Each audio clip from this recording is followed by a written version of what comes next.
церковь Святой Феодор Тирон, город Летница.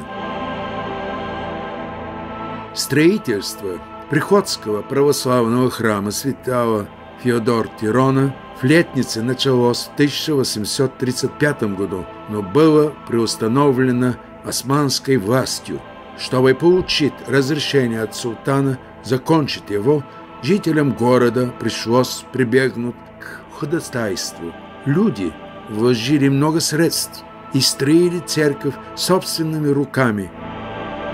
Как и все православные храмы, этот тоже повернут на восток, откуда и падает свет. С архитектурной точки зрения он представляет собой большую псевдобазилику с балконом.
Сохранился также ранний типикон.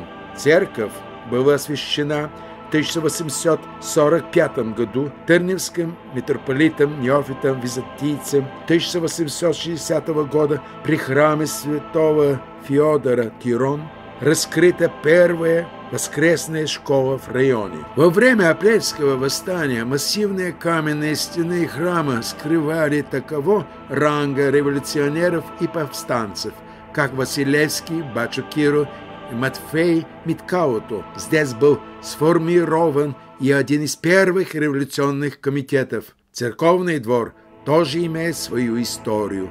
Его зеленый покой приютил надгробия именитых людей.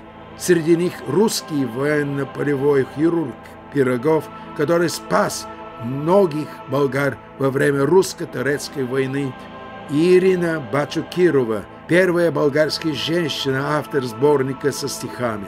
Традиционно звон церковного колокола возвещает начало богослужения и более важных моментов в них, как и радостные и печальные события в жизни церкви и мирян.